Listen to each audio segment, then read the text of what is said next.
I'm Ruxana Zia from CLT at FCCU, and you have already met Fatma, our education developer. And the person behind the scenes coordinating the event is Zarek. He will handle your chat and your questions.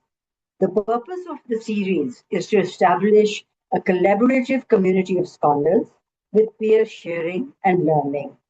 The free part of the online course is to provide wider access to national and international scholars, foster knowledge equity, and it is so aptly demonstrated by all our experts who have generously given of their time and energy. Over the years, we have developed this course to synchronize with our researcher development framework by Vitae, and this was refigured in 2025 very recently. So at present, our 24 webinars provide a strong coverage of the various domains related to researcher values, behaviors, research methods, digital literacy, ethical and responsible research, scholarly communication, publication, and collaborative research culture. But it offers a limited coverage of funding, financing, formal project management, supervision and people management, coaching and mentoring, and also translation and commercialization. But this course definitely honors our FCC values of service to the community. The webinar 10 today, Understanding Quantitative Research, is designed to bridge the gap between abstract inquiry and rigorous evidence. We are tempted to dive straight into the tools, the how of statistical software. However, as we'll discuss, the most critical research decisions happen long before you open a statistics package, quasi-experiment, because your goal is to ensure your methodological choices perfectly align with your research questions. We will look at how to avoid the method first trap and move towards clear evidence-based conclusions. Registrations for today's sessions were 8,100 from 400 international and 230 national universities covering 93 countries. We are very honored to have you all. Our accomplished expert today is Teglu Abate, and we are very proud to have him here. Teglu is an associate professor of international and comparative education at the American University in Cairo. He also served as a research associate in the University of Oslo, Norway. He teaches undergraduate and graduate courses. His research focuses on international and comparative higher education with particular focus to Africa. He has received in 2019 Emerald Literati Outstanding Author Contribution Award for his work and publication in the International Perspectives on Education and Society. I see that his research projects, sort of move around society and higher education, emerging university, technology integration in higher education, policy and practice perspectives, and SDGs. Over to Teklu, without much ado, over to you now. Thank you very much, Roxana, for the kind invitation and the kind introduction as well. So I'm going to share my screen. And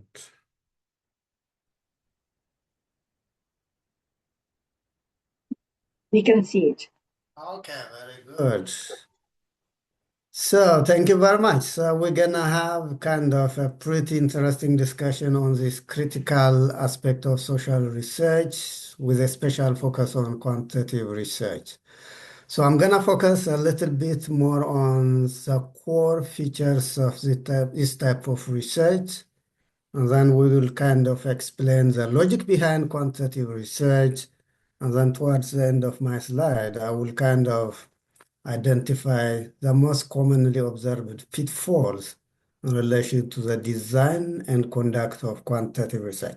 So these are kind of going to be the major topics we're gonna kind of run over, yeah? We may not be that detailed in all of them, but we will try to sort of make sure that we have kind of a pretty good understanding of each of them.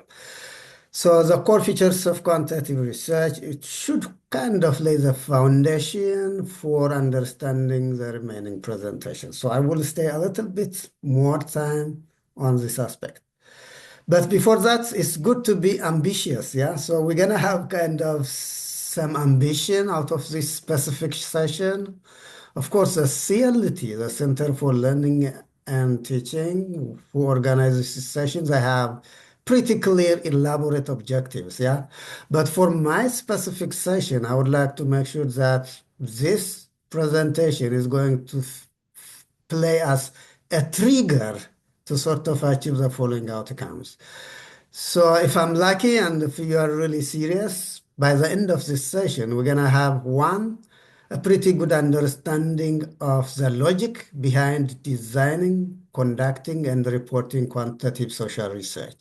So mind the gap. My focus will be on social research. Yeah, I might not be that much into quantitative research in the natural sciences and technology fields. Second objective is to kind of make at least a quick distinction between quantitative research designs, meaning quantitative research is kind of not a single design as such, but we have kind of alternative ways of conceiving quantitative research. So we will highlight on the most widely used common designs within quantitative research. So that means in the end, we will have kind of a more critical understanding of common methodological capabilities and weakness of quantitative designs as well. So these are kind of pretty much our expectations. But let me begin my session with a simple question. Yeah, this is just to make sure that you're following me throughout, yeah? So this is going to be a hypothetical question. Imagine that you would like to answer this silly question, yeah? Does using artificial intelligence improve student academic performance in higher education, for example? This sounds like kind of a simple yet absolutely significant question to answer. So there is AI in teaching, in research, in learning, in university administration, etc., etc. So it's absolutely impossible to escape AI. So that means we got to have a systematic, rigorous understanding of its possible contributions when it comes to academic performance. So the question is, how are you going to study this question? How are you going to answer it scientifically and in the most rigorous way possible? So I'm absolutely sure that you will have some tentative ideas which are crossing your mind right now, but that's absolutely fine. So how would you study this one? For example, do you plan to compare groups, for example, two groups or three groups, or you just are going to have one group for this? Or do you aspire to follow students longitudinally over a course of periods, for example, for 2 years, 3 years, or even for a course of several months, and why? And do you think that designing an experimental study is going to be absolutely suitable to answer this question, and why? And still more alternatives, or is it absolutely possible and better to say interview students, yeah, the students who are going to attend your course? So there are multiple ways of approaching and answering this daily practical question. So it all depends on how you articulate the research question and how you articulate the specific outcomes out of your research.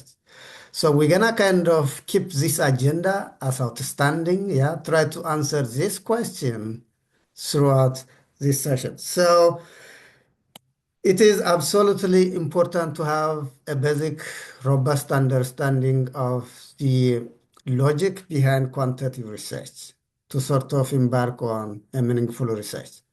So many people they have this kind of quick understanding of quantitative research. The moment they hear this term, quantitative research, they start thinking about numbers, yeah, and then statistics.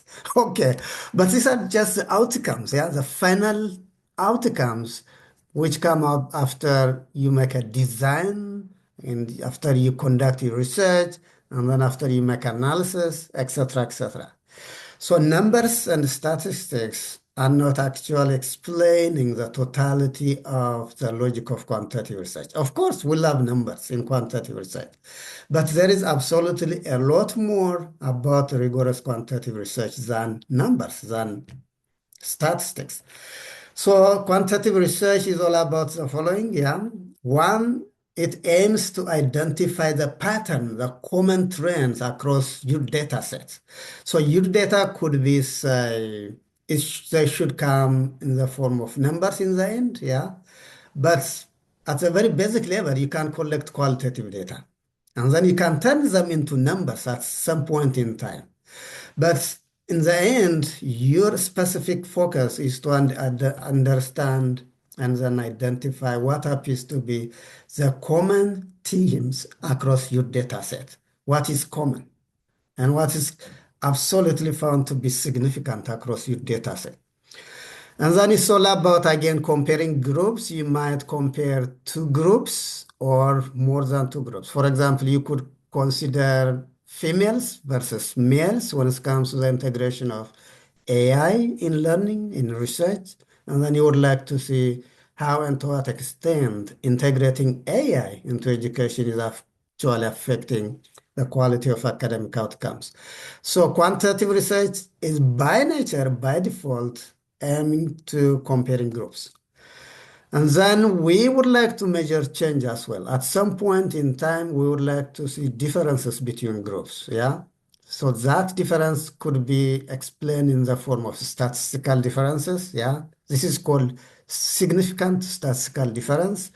And some other times, if you are lucky, you will have practical significance from your analysis. So in the end, we would like to see some change, some transformation because of the introduction of a certain set of variables into your study design.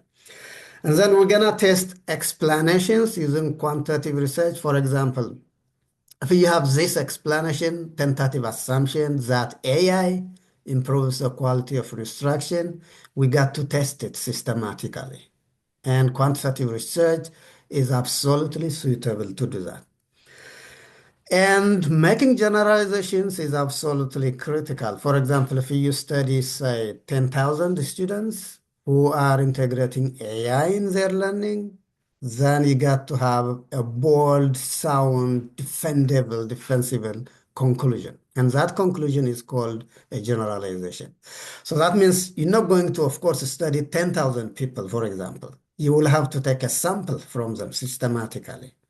And then you collect data from your sample, make analysis, and then in the end, your conclusions are going to be applicable to the entire population interest. That is 10,000 in this case. So that means generalizations are absolutely critical when it comes to quantitative research. So the most important takeaway from this slide is that in quantitative research, we do observations. Yeah, what does that mean? We collect empirical, primary, first level data. And then we kind of systematically code it, and then we turn it into systematized body of evidence, which will help you to sort of come up with conclusions. So these are kind of the core features of quantitative research, which could be linked to the following additional elements. So quantitative research assumes that social phenomena have regularities. Yeah, this might be a little bit a tricky one. By social phenomena, we mean all the variables and characteristics that you are studying. For example, in our example, we have mentioned AI in education. So the effect of AI in education is going to be considered as your phenomenon for study. So that is the basic assumption is that it has its own unique peculiarities. So there are some patterns, and those patterns and regularities could be systematically, quantitatively studied. So this is kind of almost closer to philosophical assumption. The assumption that social reality is regular and it could be predicted. And then concepts can be measured. Concepts, they are absolutely effective terms which explain a certain phenomenon. For example, take motivation, student motivation. This is a concept. So the basic assumption behind quantitative research is that this concept, motivation, for example, can be scientifically studied and measured. So that means you will have to have a concept, motivation, and then you will have a set of indicators for motivation. And those indicators, they are absolutely measurable and scientifically studiable. Evidence can be systematically collected in quantitative research. We collect data using so many ways. For example, you could use surveys, you could use internationally standardized tests, or even based on literature review and theory, you could construct your own instrument. So it's absolutely up to you to kind of choose the most suitable, applicable data collection instrument. So that is one important distinction. And then claims they should be testable. Mind the gap here. In quantitative research, you're not going to study phenomena which are not empirically observable. Yeah. So that means you will have to have first empirical touch to that social phenomena, the phenomena that you are studying. So that means in science, you remember this, the five senses, yeah? The five senses. And on top of that, you could add AI as a sixth sense, if you are okay with that. So that means whatever sense you are going to use, you will be able to have direct access to the social phenomena you are studying. And then quantitative findings, we call them conclusions. Yeah, they could be replicable. So you can come up with a conclusion about AI and student learning. And then another colleague of yours could replicate your study and could come up with a fairly speaking similar set of conclusions. So that is the beauty of quantitative research. So overall, we could and we should start from a specific research question. So in quantitative research, we come up with a testable, specific research question. And then once we have a clear research question, we kind of choose the appropriate suitable design within quantitative research. Is it experimental design, which is going to be suitable? Is it quasi-experimental design? Is it a survey design? And why? You got to have a kind of a justified decision about the type of design you have. So you will have to choose a design, and then that design will dictate the nature of data collection. And then, of course, data collection and the nature of data dictates the type of analysis you're going to make. And then your analysis will give rise to the inferences and the conclusions in there. So the most important point in here is that quantitative research should start from articulating a clear, studyable research question. How do you articulate a research question? Well, normally you will have kind of a modest review of international literature on your topic. And then in quantitative research, we would like to have one or two or even three theoretical frameworks to sort of support our study. So based on your theory and then based on your literature review, you will be in a better position to articulate a clear, studyable research question. So research questions are absolutely the defining instruments when it comes to designing, conducting, and reporting social scientific quantitative research. So I keep going, and then you could kind of make a quick distinction between qualitative and quantitative research. In quantitative research, the purpose is absolutely on prediction and then to sort of make generalizable conclusions. In qualitative research, you kind of aspire to have a deeper, nuanced, contextual understanding of social phenomena. And of course, in quantitative research, your conclusions emerge from sophisticated statistical analysis. In qualitative research, you will have text, yeah? And then those texts, they should emerge from your interviews or from your focus group discussions or even from your observations. So that means you will be dealing with qualitative data and qualitative research.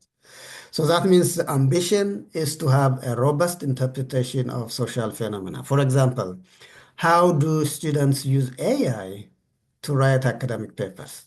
So if you go for qualitative research, maybe you could interview students as to how do they use AI, when do they use, how, and to what extent. And then, or you could complement this with document analysis, or you could complement interviews with observations. So there are ample ways of qualitatively studying the extent and nature of AI use in quantitative research.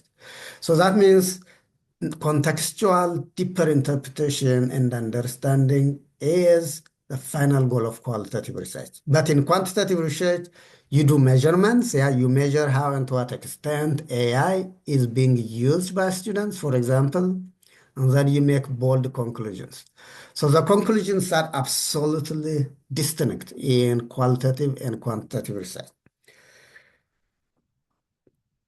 And then to research designs to kind of have a pretty good decision when it comes to the choice of designs within quantitative research. It's good to kind of have a glance on this, yeah? Before choosing methods, it's better to ask the following questions. Do we want to, for example, describe social phenomena, just simply to provide thick descriptions? Or would you like to sort of have rigorous comparative analysis between, say, males versus females when it comes to AI use? Or would you come up with rich theoretical explanations? Or would you like to sort of make credible predictions based on your tentative observations?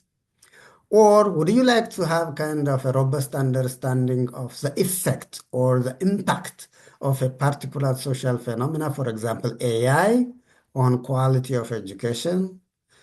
So you got to sort of have a pretty quick understanding of these alternative lines of inquiry. So that means your research question will help you to identify and to determine the type of quantitative design you are likely to have. Experiment, quasi-experiment, survey, for example. And it's going to dictate the sampling procedure as well. And then measurement and all this analysis. So this is absolutely critical. And in quantitative research, we kind of normally talk about various research designs, but the most widely used and cited are the following. So we have experiments, kind of traditional scientific experiments.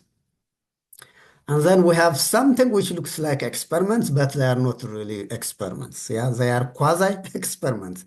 Something which looks like experiments, but which is kind of really not the case. And then the most widely used in media studies specifically and in attitude studies is surveys.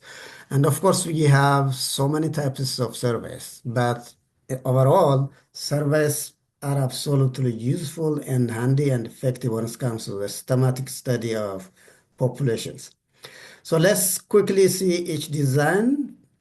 So the key features of experimental designs are the following. One, it can provide the strongest causal explanations. This is beautiful, yeah? If you are really assuming that AI use causes quality student paper submissions, then you could consider experiments. So that means the independent variable, AI, for example, is going to contribute or affect something. And that something is called a dependent variable, a quality academic paper in this case. So if you are really interested in this kind of arguments, a variable causes another variable to emerge, then experiments are absolutely the most suitable ones. So that means you will have this thing called interventions, and they are also called treatments, or they are also called independent variables. What does that mean? You will have to introduce the treatment, the independent variable, AI, and then you will have to observe the effect and the change. And that effect is going to be the dependent variable. That is the result, the effect. Comparison of groups is absolutely important. And then a critical element is you will have to assign individuals to groups randomly. For example, if you have two groups, female versus male, when it comes to AI use in education, you will have to do that assignment, of course, randomly within each group. Within males, how many are you going to have? And then you'll have to make sure that each male student has equal chance of being included in that group.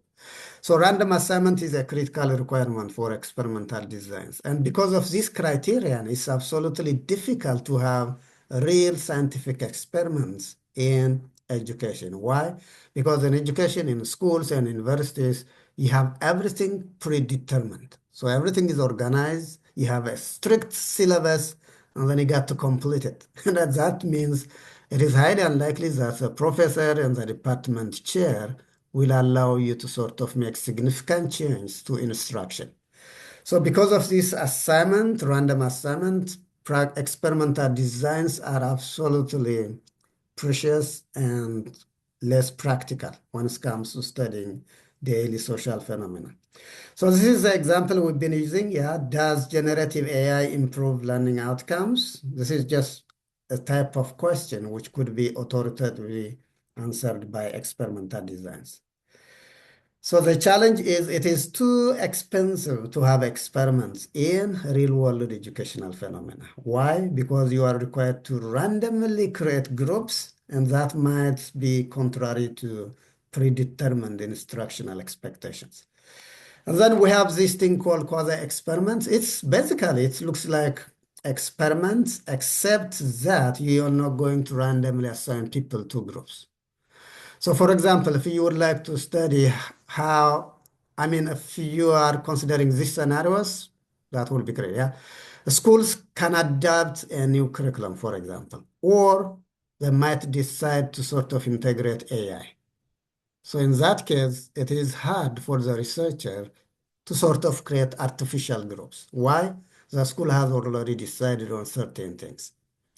So that means quasi-experiments are absolutely practical in this case. You just simply grab what appears to be naturally organized groups. So the school has created groups for you already. So that is absolutely practical when it comes to or compared to the experimental designs. So these are some examples. The strength is it is more practical quasi-experiments. Why? Because you are not supposed to randomly assign people to certain groups. You just simply grab available groups. So that's beautiful. The challenge is that it's not going to give you credible, defensible causal explanations. If you do not have other strategies, sophisticated statistical analysis, it's highly unlikely that you will have a conclusion like this. This causes that. So this is the quality of experimental designs only. Surveys, I got to be quick on this because so many people know about them. Yeah, they are useful when it comes to describing populations, for example, graduate students attending, say, a certain university to study attitudes, yeah, the attitude of people, students when it comes to AI use, to identify relationships between variables, and to estimate the prevalence of AI use in education, for example. So these are kind of pretty practical designs in quantitative research. Public opinion polls, if you follow media, broadcast media, you will be surprised to see how practical are surveys. Yeah, they usually employ surveys. Satisfaction and motivation surveys administered by universities, especially Center for Learning and Teaching, they absolutely use surveys frequently. So the key challenge is how and to what extent your samples represent the population of interest. For example, if the population is 10,000 graduate students, and if you take 1,000 students, the question is how representative is that 1,000 sample? And in many cases, some people, they take it slightly easily. Yeah, so that means they just simply rely on what appears to be available and affordable sample size. And that's not up to the rigor of survey research. And then text sampling. This is critical in quantitative research. So samples refers to who counts as your source of evidence or from whom you are going to collect your data. Is that from students, from professors, from university administration, from the CLT office? So the sample has to be clearly defined. Of course, you need to have a first definition of your population of interest. So the population refers to the people or the group of people to whom you're going to kind of make a conclusion, a generalization later on. So is that going to be a graduate student pool studying in a particular university? Or are you going to include undergrad and graduate students and consider them as a single population? So there has to be a clear definition for this population. And then once you have defined your population, it becomes easier to sort of define the sample, yeah, the number of people who are going to be taken out from the population. Who do you actually study? So credibility of your findings depend not really that much on sample size, but it depends on your sampling strategy. It's called sampling strategy, yeah. So selection procedures and coverage is extremely important. And the idea of random sampling becomes critical in here, yeah. The more random strategies you have used when it comes to selection, the better.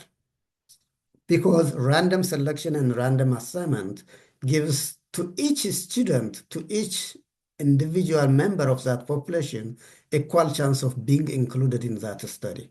So that's why random selection is found to be absolutely a critical element. Your sample has to be representative, yeah, according to your literature review and your theory, which variables are absolutely important? Is that gender? Is that academic background? Is that socioeconomic background? Is that student GPS? So which factors or variables are absolutely critical to your study? Based on that, you will have to make kind of an informed decision about sample size and how that safely represents your population. So a large sample which is biased is still biased, yeah? It doesn't matter whether you have 10,000 samples. The question is how representative is it, yeah? So representativeness is absolutely a critical element and requirement. And then comes measurement in quantitative research. You can collect, for example, qualitative data, no problem, yeah? You can collect qualitative data, but then you got to code it and turn it into numbers. So that means qualitative data should be and can be converted into quantitative data. And then we have this idea of measurement. That means we got to turn ideas into numbers and then statistics, bunch of numbers, yeah? So that means many research concepts are absolutely abstract. They are not directly observable. For example, motivation. What the hell is this, motivation? Do we have a specific set of indicators which are objective and observable? No, we don't have. Student satisfaction, same thing. What does trust really mean? And what does learning really mean? And what does student well-being really mean? So these are absolutely conceptual ideas, and then they have to be kind of operationally defined in your research. For example, if you are studying learning, the concept learning, you will have to have an operational definition for it. What does that mean? You will have to sort of come up with a specific set of indicators for this thing called learning. So maybe engagement in classes is one indicator, yeah. Your grade could be considered another indicator for learning. And then your satisfaction could be considered as part of an indicator of learning, etc., etc. So based on literature review and your theory, you will have to have a credible, defensible, operational definition for learning. And that is critical. That is absolutely critical in quantitative research. So that means we will have to raise a number of questions. For example, are we measuring the right thing? For example, are we really studying this thing called learning? Yeah, maybe you end up studying a different phenomena, for example, student well-being. Yeah. Are we measuring it consistently? This is reliability. So validity has something to do with measuring what we think we are measuring. For example, learning. Are we really measuring this thing called learning? Or are we measuring something which is closer to this thing called learning? So validity is a critical requirement. And then reliability is absolutely critical too. Would we get similar results if we were able to conduct that same study again? Or some other people might kind of try to replicate our studies. So a reliable study is one which results in fairly consistent, similar findings across replications. So reliability and validity are absolutely important indicators of quality. So good survey questions, they have to be clear, simple, specific, and neutral. I skip the rest. And then to the common pitfalls, very quickly. In quantitative research, there are some dangers, yeah? So we will have to be aware of that. For example, the first one is this one.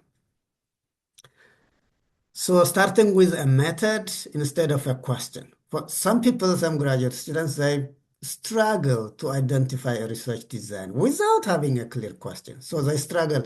Is that a survey? Is that a case study? Is that phenomenology? Is that quasi-experiment, which is suitable for my research?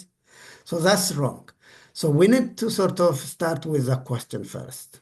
A clear, practical question should dictate the choice of research design.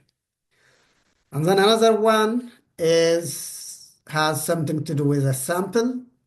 Weak sampling. Some people, they kind of choose a certain number of students based on availability. So availability is absolutely important and one of the logistics in research. But then the question is how representative is your sample? And then some people assume that large sample is equivalent to representative sample. No, not necessarily. So you can have a fairly speaking large sample, but which is not really representative of your population of interest. So that means a critical question is how your sample is actually representing your population of interest. And then the other pitfall has something to do with measurement, yeah? So that means if you have vague concepts, for example, learning, if you have unclear research questions, if you have unvalidated data collection instruments such as surveys and tests, and then if you have one question for a complex concept, for example, learning, all these are kind of not going to result in credible authoritative conclusions. For example, learning is a huge concept. You cannot study it by having a single question. Yeah.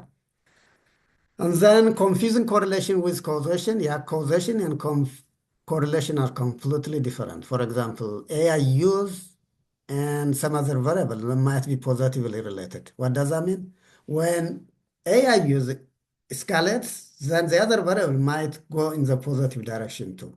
But this doesn't necessarily mean that AI use caused that variable to occur. No, it could be the other way around, yeah?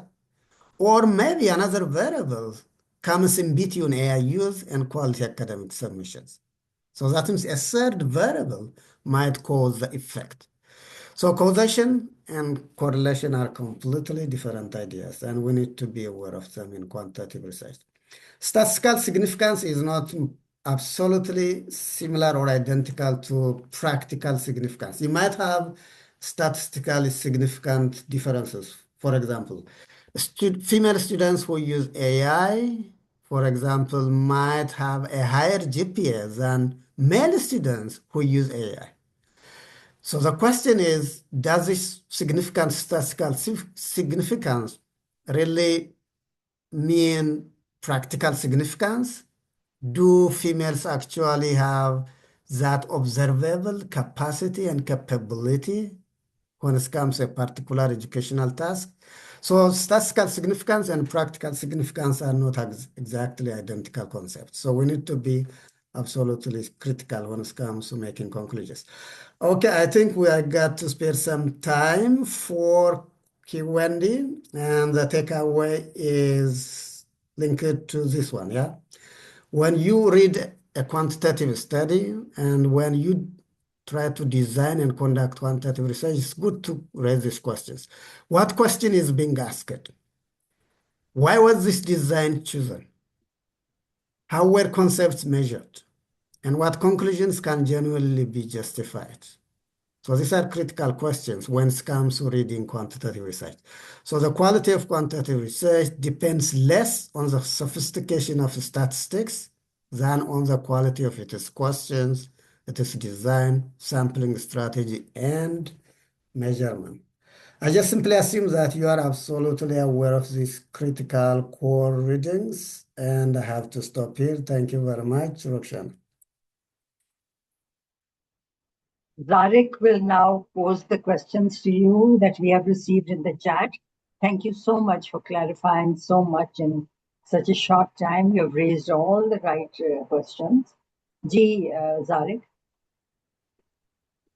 So I will be reading off the questions one by one, and Dr. Beckley, you can answer them accordingly. We have a question from Pervez Ali, who is from SMBB Medical University in Larkana, who asks, when should mediation or moderation analysis be considered in quantitative research?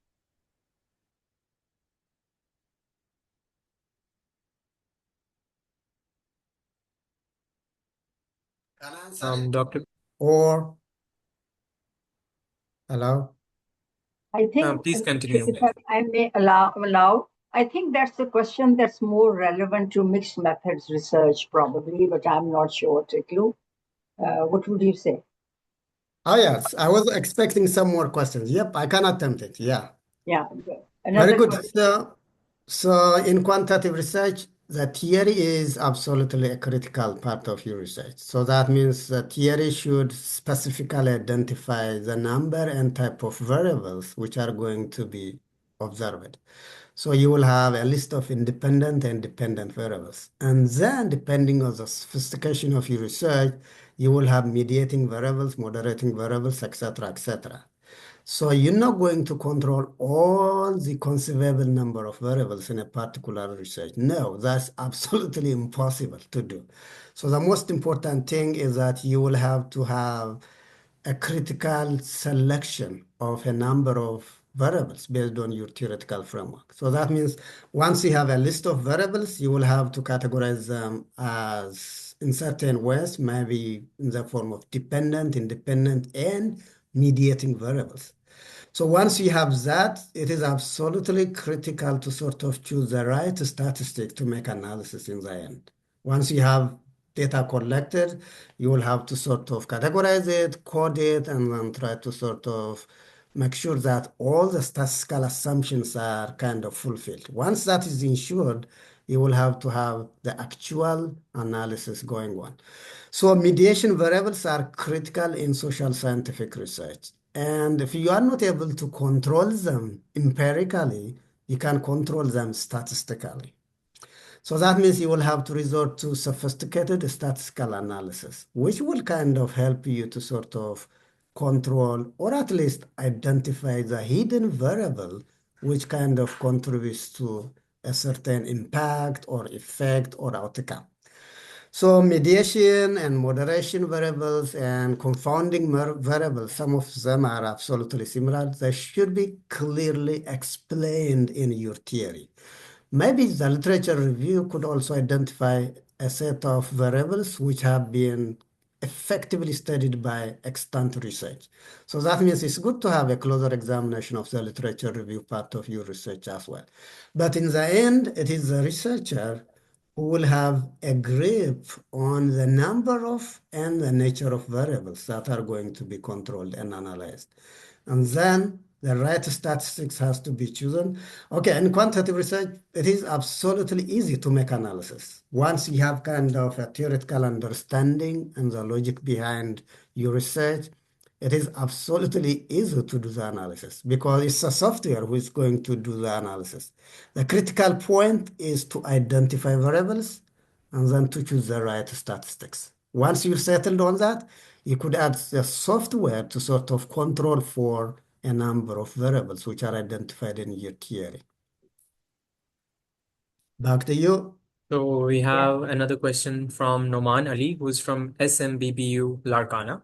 He asks, with the increasing use of AI and automated statistical softwares, how can researchers ensure they are not misinterpreting statistical outputs?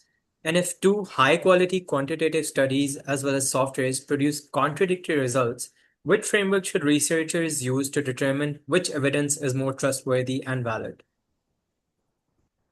That is $1 million question. How and to what extent AI and emerging technologies are actually affecting and contributing to scientific research. This is a critical, outstanding agenda for social researchers.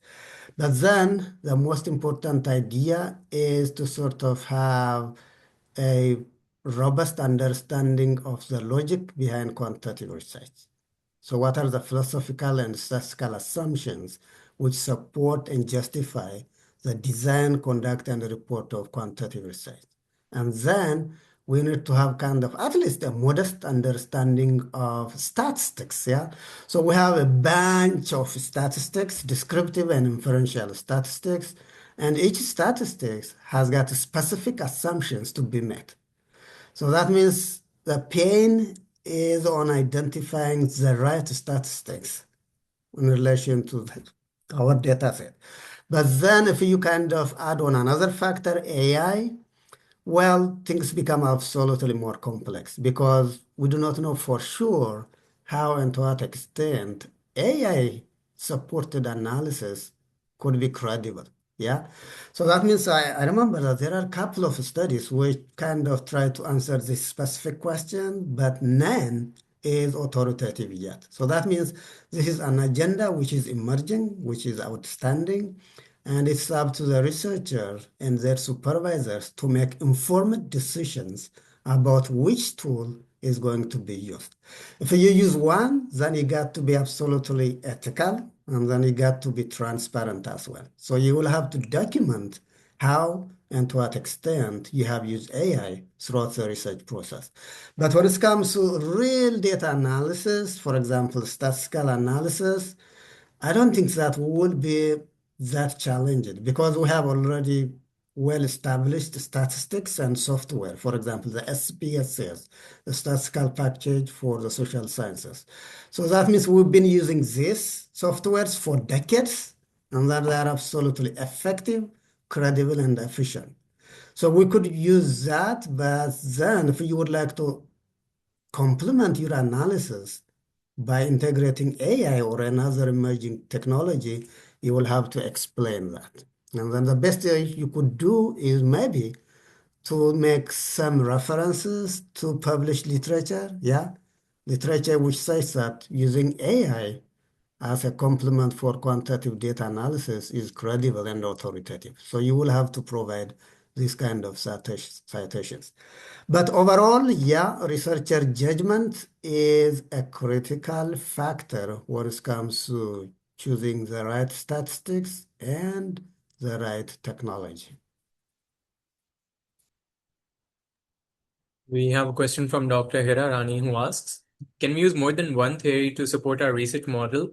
And she also has a follow-up question where she asks, what would you suggest to be used as an effective formula for deciding how much sample to be selected, especially when you have a non-probability sampling frame where population is not known? Would you re-articulate the first one, please? Sorry. First question.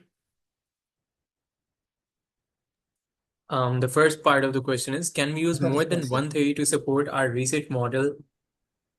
Okay, I got it.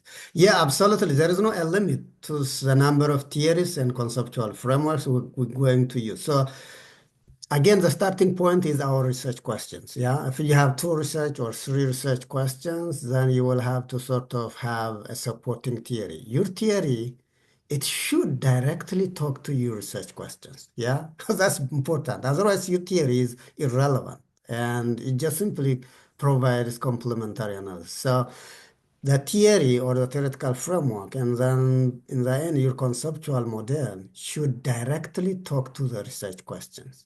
So that means how many to have? It depends. It depends on the complexity of each research question. and then it depends on the rigor of each theory or theoretical framework.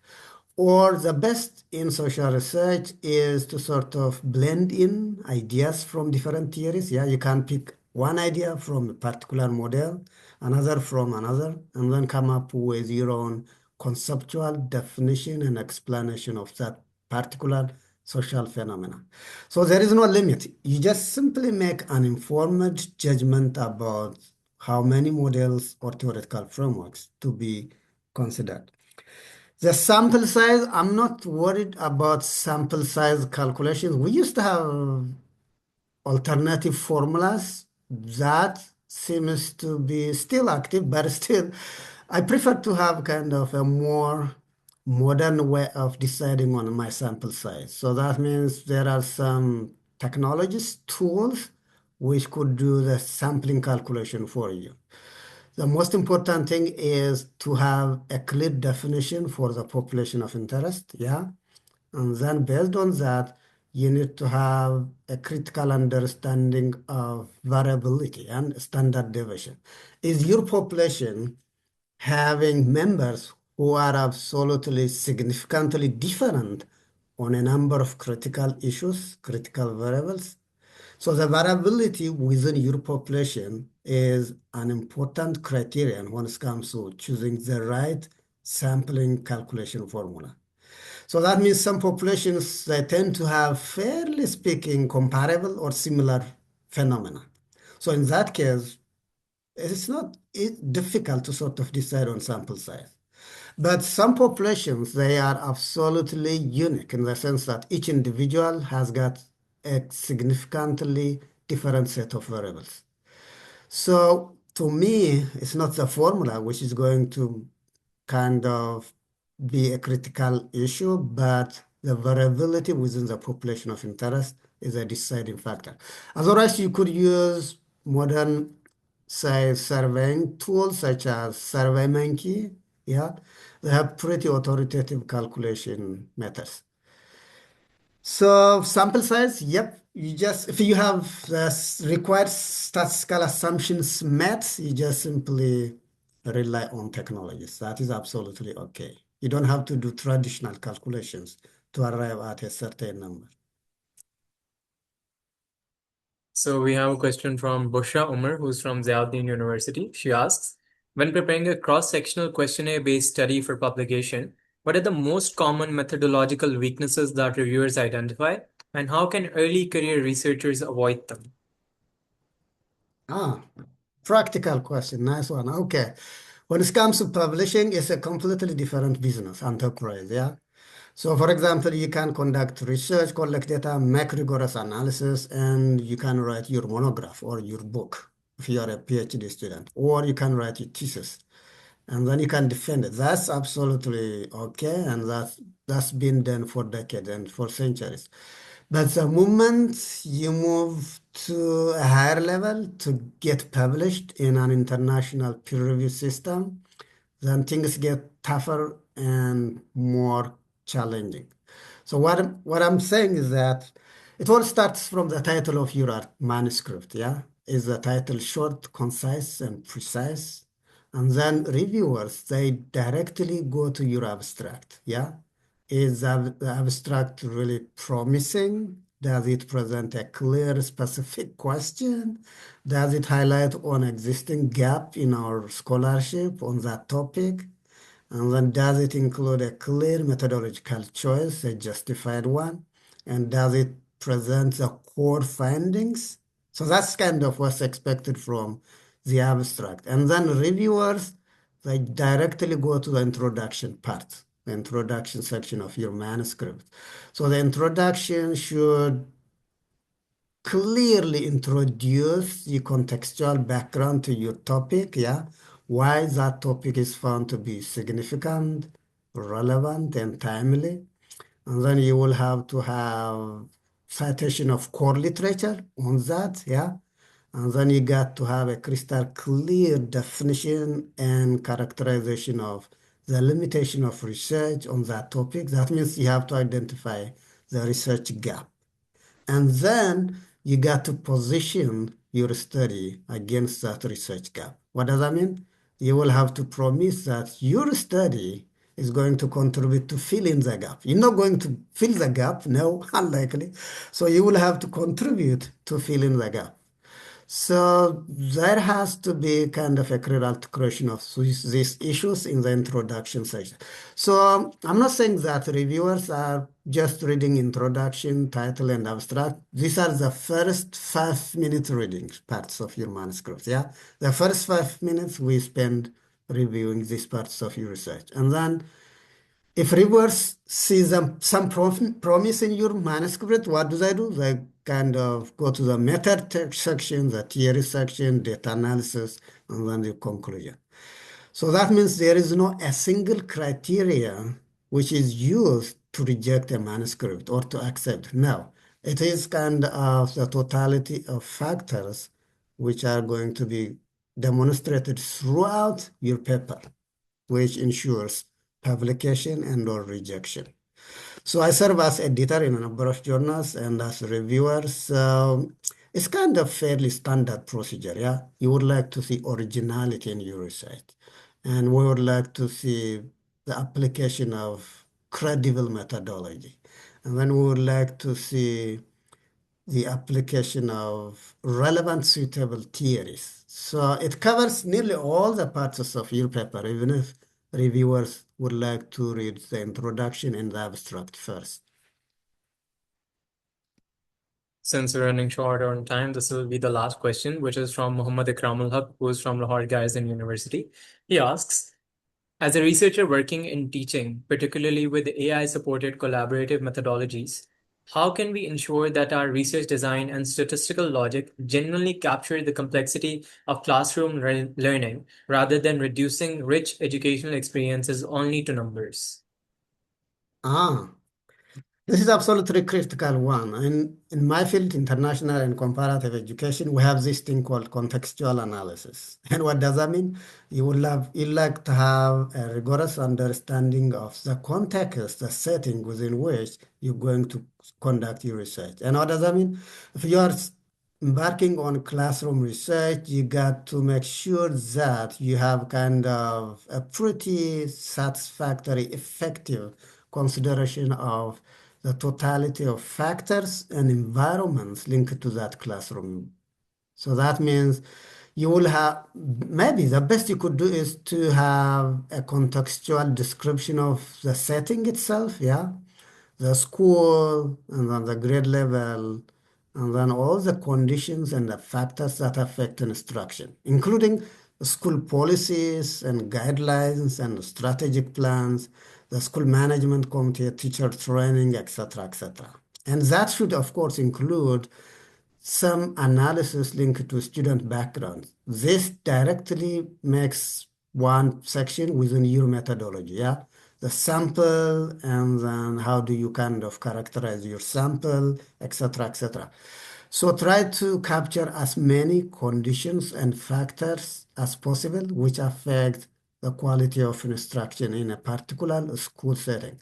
So that means in my field, if you are studying, for example, grade 5 biology teaching, we normally start with the national level of analysis. If it is Pakistan, we have a brief section on Pakistan, and then it's higher education system, and then go to the basic education, and then try to explain some policies and strategies which directly affect classroom teaching and learning. And then you will have to, of course, say something about teacher dynamics and demographics, and then the school management committee, all this. So if you kind of try to have this kind of contextual analysis, it's highly likely that you will not have a reductionist approach in your research. You try to sort of represent as many factors and conditions as possible in your research. So classroom learning, yeah, it's a complex setting, but we will try to sort of capture as many significant variables as possible. Thank you, Chekru. I think, and what you can't cover goes into the limitation section if you're aware of some of the Exactly. things. And so Yeah. if you state the limitations and the factors that you are not able to capture, the variables, I think that makes for a very sound research model. I'm really thankful to you, Jeklu, and it's a delight to have you with us. Thank you, Thank you everyone. very much. Yeah, thank you. Thank you, everyone. Goodbye. Goodbye. So-